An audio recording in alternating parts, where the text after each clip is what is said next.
You have read that the Muad'Dib had no playmates his own age on Caladan. The dangers were too great. But Muad'Dib did have wonderful companion teachers. There was Gurney Halleck, the Troubadour Warrior. You will sing some of Gurney's songs as you read along in this book. There were Thufir Hawat, the old Mentat master of assassins, who struck fear even to the heart of the Padishah Emperor. There were Duncan Idaho, the swordman of Ganaz, and Dr. Wellington Huey, a name black in treachery, but bright in knowledge. The Lady Jessica, who guided her son in the Bene Gesserit way, and of course, the Duke Leto, whose qualities as a father have long been overlooked. From A Child's History of the Muad'Dib by the Princess Irulan.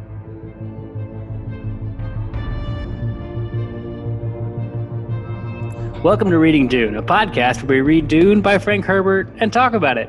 If you're a Fremen or a first-time reader, this podcast is for you. My name is Caleb Pauls. And I'm Evan Diaz. And together, we're going to read some Dune. Yeah, we are. Yeah, we are. There it is. How's it going, Evan? Pretty good. Pretty good. Good to see you this week. Good to see you this week. So, let's just jump on into it. What we got going on here? What did you think of the chapter? Okay. You know, I really love quotes that you can take out of books and apply to life. And this chapter was full of them. I don't know if you noticed that while you were reading through. Like half the book here is highlighted. Right. in his conversation with Thufir Hawat, just like full of good juice, you know, like just like good knowledge stuff happening in their conversation. And I underlined, I found myself like, oh, here's another one. Oh, there's another one again. You know, like it was a good chapter for random bits of wisdom, I think. I feel like Frank Herbert just likes to do that sometimes. He goes, I just want to put a bunch of wisdom into a chapter. Oh, and I should write a book while I'm doing it. He just decides to lay it all out there. It's kind of the reason I fell in love with Dune in the universe, is because it is so packed with some of these like one-liners. Right. You're like, what was that? Right. All right. So let's set up our setting really fast. We're still on Caladan. This is technically 1 week after Paul's ordeal, where he met the Reverend Mother. Mm-hmm. And I think it's his last day on Caladan. It's one of those. Gurney talks about at the end. Yeah, he's leaving tomorrow. So it's his last kind of reflections on being there. And Thufir is checking up on him one more time before Thufir leaves. And the Mentat Assassin, Thufir Hawat, has been Paul's mentor, teacher, trainer, training him in the Mentat ways, because the Duke has an idea that Paul might have an inkling in his brain to be able to handle these kind of computations that a Mentat might need to do. So Paul kind of has that. And so the Duke Leto has Thufir training Paul just as Thufir trained the Duke. Gotcha. And the Duke before him, right? Yes. So we'll get into this, but Thufir he will have served 3 generations of the Atreides family. Right. So he was a Mentat on the planet X, where they get trained. And then at the age 35, he was employed into the Duke Leto's father. Right. And now we're just going to jump in the weeds here, because we're already there. Right. Might as well. So the Duke Leto's father, mentor, it's something like that. He was a lower duke in the realms. He had Caladan, but he in the houses of the Chom, he wasn't that high. And so when he got Thufir at 35, he was like, all right, how do we build? How do we expand? And so Thufir put out a giant plan to get the maximum amount of produce out of the planet. So it means dams and irrigation. It means different types of livestock, how to cultivate certain things, just grow the planet. And the planet kind of just bloomed in a way that became it just rose in power because now they had all these things to export, all this more money, and they kind of just grew. And that was all Thufir's doing? Yeah, it was all his plan. That's cool. That's so he's like, cool. all right, let's put all the pieces together. What do we have? How do we make this thing prosper? And so when Mentor Atreides dies, Duke Leto becomes then Duke, or Leto Atreides becomes the Duke. Mm-hmm. And then the Atreides family has kind of risen up the hierarchy. So now, instead of economics, the Leto focuses more on espionage and military tactics. And so Thufir runs that whole division. Okay. Which brings us now to them being told they need to move to Arrakis. And so Thufir is now in charge of moving an entire house to another planet. So that's kind of where we're at and who Thufir is. Thufir's kind of made House Atreides from nothing to something. He's kind of a big deal. Everyone in the Imperium knows who he is. Cool. So the chapter starts as Paul is being a little brat, as normal, sitting with his back to the door. And you kind of get Thufir's, I guess in his head, he kind of sees because Paul's being a little brat and says, "Oh, I can hear you coming." As Thufir's like, "Hey, don't put your back against the door." Right. And then Thufir thinks like, "Oh, that witch mother's giving him his deep training." Like he has a deep kind of hatred for the Bene Gesserit, just doesn't trust them. Oh, okay. Which is going to play up later. Gotcha. Right, which is why he's like, what's happening? Why was the Reverend Mother here? Also, I don't know if this is worth mentioning or not, but when he, Paul's like being snippy and he's like, I know I'm sitting with my back against the door.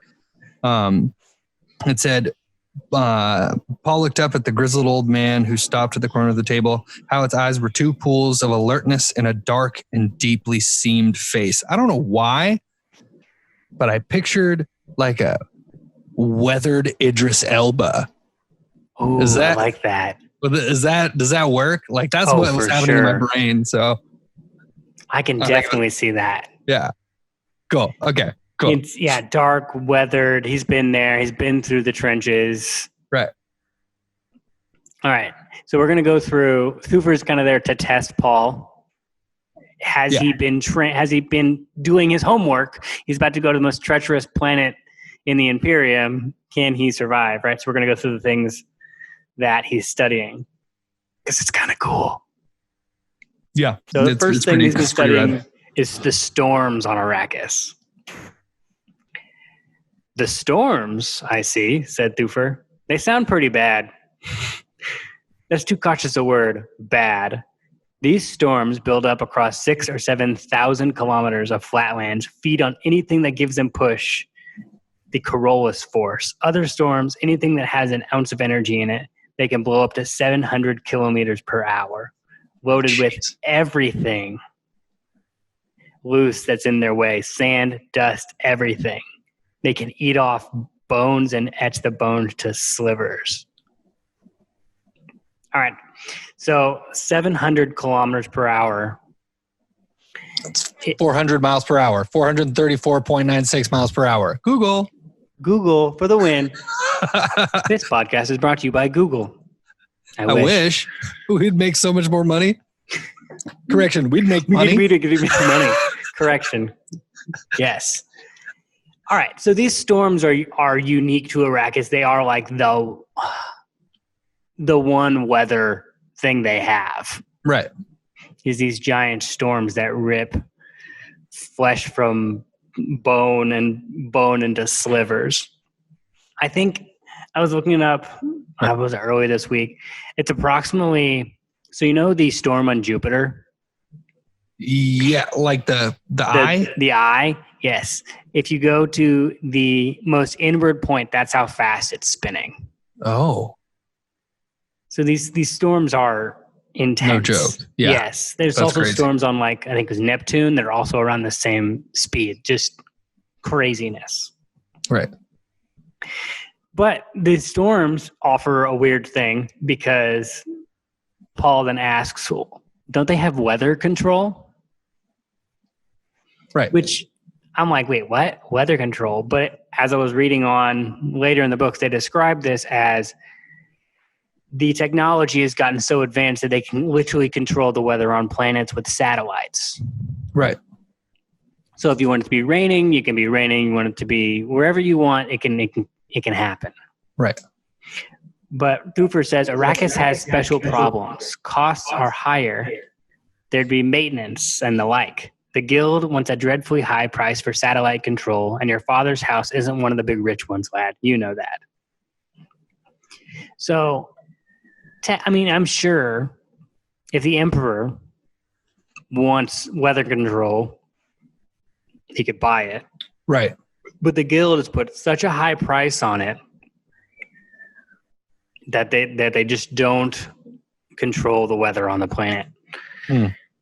And it's kind of an interesting take here because it means someone's kind of paying them off. Right, because Arrakis makes a ton of money, right? Wasn't that? Right. Spice is the one thing it produces, which everything in the Imperium is run on spice. Right. So somebody is paying them off to control the weather or not control the weather. All right, so then Paul jumps to the next topic. Have you ever seen Fremen? And so Hawat says, like not, I have seen them. He said, there's little to tell them from the folk of the Graben and Sink. They wear the great flowing robes and they stink to heaven in any closed spaces. Rude.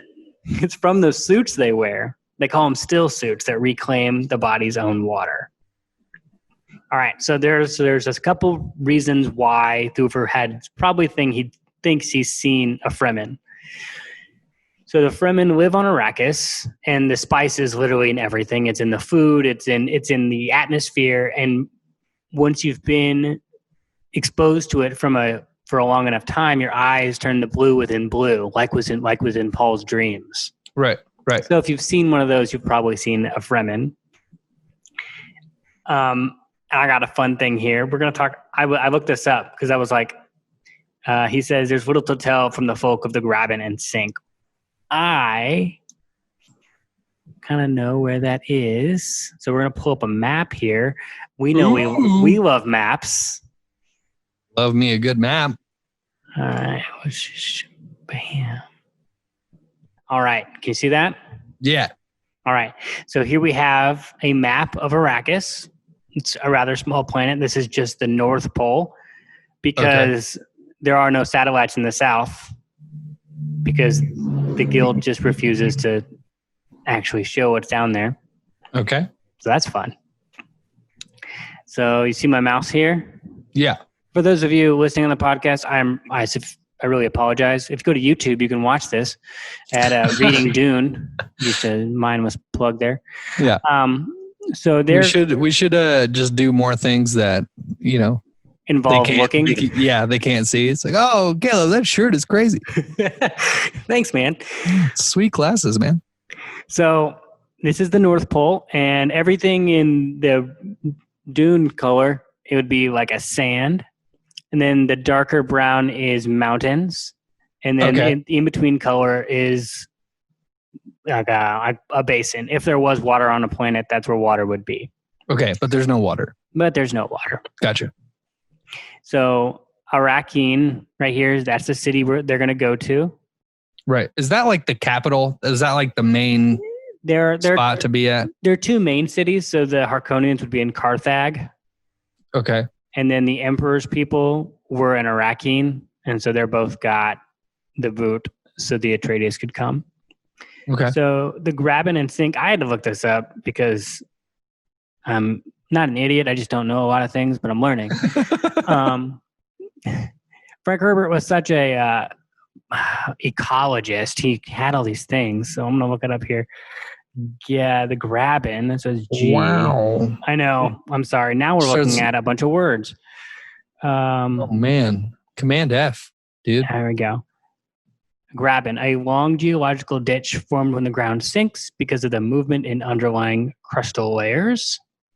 Right? So if the Earth's movement where the ground kind of sinks, and then a sink, give me an S. QRS. Okay. Were you just singing the alphabet there? Do you not sing it every time you have to? Is that just me? Am I the only person that? No, I definitely do that too. Okay, cool. All right. A sink is a habitable lowland area on Arrakis surrounded by much higher ground that protects it from the prevailing storms. So let's go back to this map.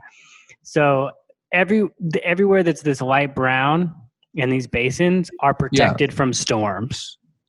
Oh. Except for this depression area down here because there's no wall around it. So this is why the storms are important. So the storms would kind of roll through, but these main cities are protected because they're hidden in the walls. Yeah, they're like in the basins. So these basins would hold city folk that would be Fremen. Gotcha. These are the ones that work in the cities, but there is no real... the Emperor doesn't have any idea how many Fremen are on the planet. There's never been a census done. Right. So there are people that work in the cities, and there are other Fremen that we just don't know about. Okay. And because the planet has no water, you were drinking, and so it made me thirsty. Ooh. Speaking of all this, they have to wear these suits that any water in your body that leaves your body is then recycled in these suits so you can drink it again. So like sweat? Everything. Oh no, they're drinking pee-pee? Well, I mean, it goes through the systems and it gets the, Yeah, but you're still drinking pee-pee. That's yuck. That's why they stink to quote unquote heaven. They stink to heaven in any closed spaces. Gross. Okay. Right. Paul swallowed, suddenly aware of the moisture in his mouth, remembering the dream of thirst. So, yeah, now we have that. Yeah. He kind of ADDs about water for a minute here. And then he literally spaces out at this point and remembers something that the Reverend Mother had told him a week prior. He just zones out. And we learned that the Reverend Mother had kind of talked to him about Arrakis, saying that you'll learn about the funeral plains, about the wilderness that is empty, the wasteland where nothing lives except the spice and the sandworm. Right. Yeah, you'll stain your eye pits to reduce the sun glare. Shelter will mean a hollow out of the wind, hidden from view, and you'll ride upon your own 2 feet without thopter or ground car or mount. And then she kind of gives this poem here. When you live upon Arrakis, she said, Kala, the land is empty. The moons will be your friend and the sun your enemy. I don't think she's ever been to Arrakis. Oh, really? I think this is her ancient memory. Okay. What is Kala? Do you know that? Or is it just... No, I had to look that out in the Dune encyclopedia. It's something about spirit, your spirit. It's talking to your spirit is your Kala. So it's like, what you would say when you live on Arrakis, your spirit like yeah, she's like speaking straight to his spirit at that, right? She's like calling out. Okay, that's cool. Yeah. And the Reverend Mother just goes off. She goes off on him as it kind of like keeps going. She says some things that's kind of interesting that says that Paul needs to learn how to rule. Yeah. And that no one in his family has done that before. And so to rule, you need 4 things. The learning of the wise. Wait. That's okay, is this the part? This is one of the good juice things that I highlighted. Get that juice. Because she says a world is supported by 4 things. Her bit comes at the end of her little analogy with her 4 big knuckled fingers. as the book says. Or 4 big knuckled fingers. Right? Yeah. What are those 4 things again? So she said, engrave this on your memory, lad. A world is supported by 4 things. She held up 4 big knuckled fingers. The learning of the wise, the justice of the great, the prayers of the righteous, and the valor of the brave. But all these things are as nothing, she closed her fingers into a fist, without a ruler who knows the art of ruling. Make that the science of your tradition. All right. So I think this is a setup. In movies, they have a setup and payoff. Yeah. So like in any kind of a movie, they'll say something and at the end of the movie, they'll do it. So like your brain completes that loop. I'm going to look for these 4 things now. The learning of the wise, and there'll probably be 4 different characters or 4 different regions or people groups, right? The justice of the great, the prayers of the righteous, and the valor of the brave. I'm going to write that one down because we're going to follow with that up again. That's going to happen.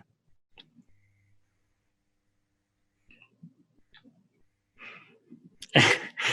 After all that, Paul comes back out of it, and Thufir goes, "Were you wool gathering that time?" I had to look up what wool gathering was. It's basically just gathering wool off a sheep. You just kind of like just sit there and just do that. Right. Just a random phrase for Frank Herbert to use. Next time you're spaced out. Daydreaming was way too earthly. Yes. We're in science fiction now. We're talking about sheep. Then Thufir asks, like, "Hey, did you meet the Reverend Mother? Like, what did she kind of say to you?" Because I think Thufir distrusts Jessica, and so he thinks that the Reverend Mother is going to like punish her somewhere, which he was kind of right in that sense. Yeah. So yeah, but Paul then tells Thufir what she said. He says, "You, Paul Atreides, descendant of kings, son of a duke, must learn to rule. That's something none of your ancestors learned." Okay, descendant of kings? What's that about? We don't know. Am I going to know later? I mean, it could be. It could be something in his like ancestral past. Okay. Cool. Like deep in his DNA, there was a king somewhere, which is kind of dope if you would think about it. Like if we actually knew who all of our ancestors were, 1, I'd be mortified by the things they did, and 2, I'd like admire who they were as people. Right. It's a both and situation on that one. For sure, both and. Cool. Yeah, and then they continue talking about like, I think the Reverend Mother's trying to get into Paul's head about like how Arrakis is different than other places. Mm-hmm. And when you rule, it's not just a ruling of people, but to rule, you have to learn from your environment. How do things grow? How do things move? Like, I don't know if we could fully understand this being on Earth. Like we have one planet, we've barely figured it out. Right. But to know how things move, I guess we can go to different environments, I guess, or different friend groups. Like each friend group kind of works differently. And you kind of have to learn those, like, I guess, how things move. Yeah, but there's very rarely a situation where a human person on Earth has to figure out the way that their newly conquered country operates to, you know, that kind of stuff. Yeah, the stuff that she was talking about, the world's language, you know? Right. Not really something we have to ever worry about, or anyone nowadays has to worry about.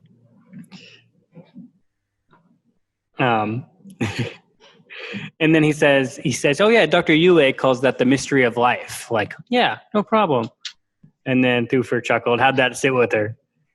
I think she got mad. It's such like a 15-year-old thing to say. I think I pissed her off with my smart aleckness. But I knew the answer, right? She said, "The mystery of life isn't a problem to solve. It's a reality to experience." Whoa! Good juice alert. That got me good when I read that, dude. I was like, holy Christmas. Not a problem to solve, but a reality to experience. Woo. Yeah, I think a lot of times we can just get so in our head. And then, I mean, these guys are literally supercomputers. You can't get more in your head than supercomputer. Right. It's like you're not gonna figure this out. Just like be in it and experience like the craziness of this mystery. And I think, and I could be totally off here, but I think the Bene Gesserit and the Mentats balance each other almost with like a feminine and masculine in how they think about things. Right. Whereas the Bene Gesserit are very like embodied, like they literally embody their own pasts, and the Mentats are very forward thinking and very like computative and figuring things out. So yeah. But there are also later on Mentats who are Bene Gesserit, and there is the Kizrak Haderach. So I mean, come on, you can be both. Right. So Paul says, so I quoted the first law of Mentat at her: a process cannot be understood by stopping it. Understanding must move with the flow of the process, must join it and flow with it. That seemed to satisfy her. Good juice alert number 2. Because the Mentats have to always keep an open mind to whatever's coming next. So, because the moment they get boxed in is where they lose. They think they have absolutes. And so it's understanding you must move with the flow of the process. You must join it and flow with it. And I think, especially if you're going to a situation that's so unknown, you can only do so much preparation, but you got to just dive in at one point in time. Right. And it's the thing we talked about in one of the earlier episodes. It's like there's so much corruption and so much like backstabbing happening all the time that at some point you just can't figure out who's going to take what move next. So you got to be able to like adjust to whatever's happening in the specific situation that you're in. Right. Yeah. Yes, exactly. And so Paul says, Thufir, will Arrakis be as bad as she says? Nothing could be that bad, Thufir said, and forced a smile. Take those Fremen, for example. They're renegade people of the desert. By first approximation analysis, I can tell you there are many, many more of them than the Imperium suspects. People live there, lad, a great many people. They hate the Harkonnens with a bloody passion. You must not breathe a word of this, lad. I tell you only as your father's helper. So there's our hint. He's getting the hint from the Reverend Mother about, the Reverend Mother gave Jessica the hint about the missionary protectiva, right? Yeah. The Fremen could be there to help. And now Thufir is also giving him like by the way, we may have an ally on this planet. Right. Which is good because they're going to need allies. Paul says, my father told me of SaLuSa Secundus. Do you know, Thufir? It sounded much like Arrakis. Perhaps not quite bad as much. So Thufir says he doesn't know a lot about SaLuSa Secundus today, probably but I do, because I have the Dune Encyclopedia on me and I can tell you what that is. Fantastic. So SaLuSa Secundus is the prison planet to where the Emperor gets all of his soldiers from. It's supposed to be the hardest planet in the Imperium. And so that's where he trains all of his soldiers, where 1 in 3 people survive. It's extremely cutthroat and the environment is very harsh. And so that's where the Emperor trains his super soldiers, and how he became Emperor, because he had the most formidable fighting force that were crazy because they'd grown up in the craziest place. Right. So we're given the analogy that Arrakis may be on par with a prison planet of extreme harshness. Gotcha. So the people that live there are going to be fanatical. Because they have to be. In order to survive, they have to be a cut above everybody else. Right. So we will, figure all that out. That's coming. Who's excited? I just can't wait to get there, to be honest. Put me on a ship. Let's go to Arrakis. Let's go to Arrakis. To Dune. All right. So Thufir then kind of says, hey, by the way, I'm leaving, and kind of like rushes out. And that's the last time we see Thufir until we get to the planet. And Paul is then interrupted by another one of his teachers. The door across from the Paul banged open, and an ugly lump of a man lurched through it, preceded by a handful of weapons. "Well, Gurney Halleck," Paul called, "are you the new weapons master?" Halleck kicked the door shut with one heel. "You'd rather I come to play games, I know," he said. He glanced around the room, noting that Halleck's men had already been over, checking, making sure it was safe for the ducal heir. The subtle code signs were all around. So now we meet Gurney. Right. I had a hard time picturing what this guy looks like, because what was it? Blah, blah, blah. An ugly lump of a man lurched through, like Danny DeVito? Is that what we're talking about here? Like, how lumpy is this man? You know, does he look like Quasimodo? Like, what are we talking about here? I mean, yeah, that's a good question. He's probably pretty big because he's a trained fighter. Okay. And he has a big ink vine scar across his jawline, so he's up here. And he has a what is his instrument called? What was it? It's a balisette hanging over his shoulder. Yes. Yeah, I read that paragraph, and just like, you know, you're like reading and just like getting through a paragraph, and then I finished that paragraph and I was like, what? You know, like, it didn't make any sense. Like, the 9-string balisette slung over Gurney's shoulder with a multi-pack woven through the strings near the head of the fingerboard. Am I having a stroke? Like, what were those words? That made no sense. And then later I realized that they were talking about an instrument. Like, it literally didn't compute. And I'm a musician, like, by trade. That was super confusing. What is a fingerboard and why are there strings? Right. He said weapons. What's woven through woven? You know, like, I don't know. It didn't make any sense to me. Okay, so I want to get to this, right? So Paul asks, "Where's Duncan Idaho? Isn't he the one that's supposed to be teaching me weaponry?" And then Halleck says, "Duncan's gone on to lead the second wave onto Arrakis." Right. So there's already been one wave. Duncan is leading the second. Gurney will be on the third with Paul, I think. Right. But yeah, so Duncan's already gone. We will meet Duncan later. He's cool. So let's talk about Gurney's backstory. He also hates the Harkonnens, which is a great sign if you're in Atreides. Hey, I'm right there. As of right now, I'm right there with him. He's a musician. Right. He sings lots of songs in this book. They're all by Gurney. So he's your Troubadour Warrior. Gotcha. So he is so his backstory, I just read this in the encyclopedia, so it's super fresh. Like literally right before we started recording.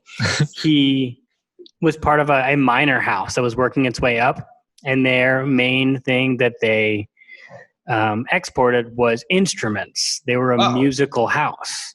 Okay. Gifted in entertainment, and so they kind of that was their gig. And they were attacked by the Harkonnens. Damn Harkonnens. Because that's how you gain more power in this universe, is by eating other smaller houses. And they got eaten up there. And so his whole family got taken. And this is the first time that we meet, or he was the Beast Raban, which would be Fade's cousin, who's a little bit older, was given the command, I guess, to be a part of this, and so he kind of tormented everybody as any good Harkonnen would do. And he takes Gurney's sister to the pleasure houses, and he takes Gurney to the slave pits, where he is a slave fighter for 10 years. Jeez. And he's known as this person, right? Because he just puts all of his rage, he's lost everything, into learning how to fight. Because he was a musician before this. So he then kind of rises up the ranks. He gets into some beef with the beast Raban. He gets the giant scar, which we read about later in the chapter. And he's freed eventually by an Atreides force who, via Thufir's intelligence, decides to do a raid onto the planet, on Giedi Prime, the planet, and frees this little bunch. And they free Gurney, and Gurney has the choice. You can either go free or you can come with us. We're going to go continue. And of course, Gurney says, I'm going to go try to find my sister. And everyone, the Atreides are like, yep, let's go. They never find her. And she's presumed dead. But the loyalty that he received from the Duke in that moment kind of bonded them. Like they're now family. And so he's now continued with the Atreides. So he has a deep hatred for the Harkonnens, right? And very trusted at this. So he's got the lover and the fighter, the musician and the warrior. Yeah, he was forced into it, and he's funny. I don't know if he's like if it's like a masking all that pain with humor kind of Chandler Bing situation that he's got going on, but I don't know. I like him. Yeah, even if it is a coping mechanism, I like it. It's definitely a coping mechanism, and that's okay. We all have them. Amen. Hopefully they make people laugh, and that's okay. Right. It could be the other way around. So as long as they don't make you cry. So during this interaction between Paul and Gurney, it's kind of you get that joking feel like these guys are like they're actually friends. Yeah, they're like buds. Yeah. And then Gurney attacks Paul, right? Because Paul's like, I don't really want to do this. I'm not in the mood. And then Gurney just literally goes after him. And we see the first, our first introduction to combat in this world. And so you have the shields, right? So the shields on a person would they'd go over the body in this like invisible force field kind of a thing. But a blast, right? The amount of kinetic energy or something like that would repel it. So a slow blade, like a small amount of energy could pierce the shield. Oh, okay. So it changes how you fight. That makes sense. That was something I think I missed as I was reading through. So that's why when they're fighting, it's you are on the defense fast and you attack slow. So you're always looking for a missed opportunity to which you can take advantage of.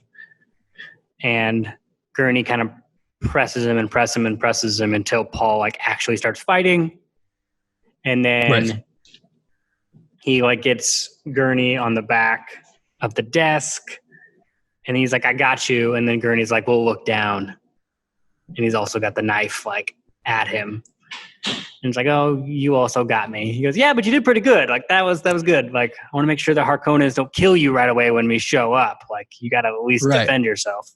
And this whole scene kind of seems like Gurney has been kind of comic relief for Paul's life, and oh, let's mess around, let's sing a song, let's play a game, let's do this, and now he's saying playtime is over, dude. You're going to a really seriously messed up place, and we're not just gonna mess around anymore. You need to be ready for this.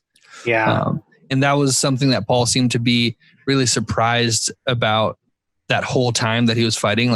He's going he's not faking this. Is he attacking me? What's happening? And his brain was just getting more and more in that space of oh, I need to be careful. I need to not trust everyone and everything.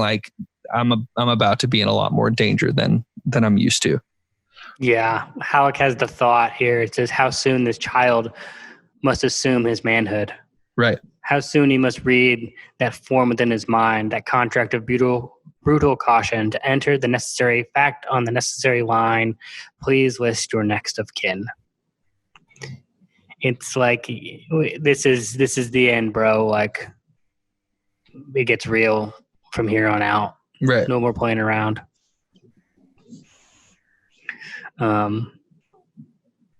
Yeah. And we see this kind of at the end when they attack each other. They have a conversation. They have the conversation, and then Halleck has him training on the robot, right? And he's going to put some new moves on him. He's like, and as Paul's doing it, he's like, "Wow, I didn't train him in that, and Duncan didn't train him in that." Like he's coming up with his own stuff, and it's pretty good. Yeah. And then here's the last line of this chapter, and I had some questions on it, so maybe you can help me on this one. Okay. And he began to wonder about Paul, if the boy ever listened fearfully to his pillow throbbing in the night. If wishes were fishes, we'd all cast nets, he murmured. It was his mother's expression. He'd always used it when he felt the blackness of tomorrow on him. Then he thought, what an odd expression. That was be talking. Nope, I got this last sentence. I swear I can read. Then he thought, what an odd expression. That was to be taking to a planet that had never known seas or fishes. What does it mean? He said, began to wonder about Paul, if the boy ever listened fearfully to his pillow throbbing in the night. I don't know. I mean, the thing that I got from that was, when you're lying awake at night and you like can't really sleep because of some kind of anxiety or something, I don't know. I've sometimes, like you're laying your head on a pillow and you can like hear your heartbeat. You know what I'm talking about? Yes. So it's like that preoccupation with like thought and anxiety, like that fear that keeps you awake at night. Like that's what I got out of that, that's some good juice right there. I think that's exactly it.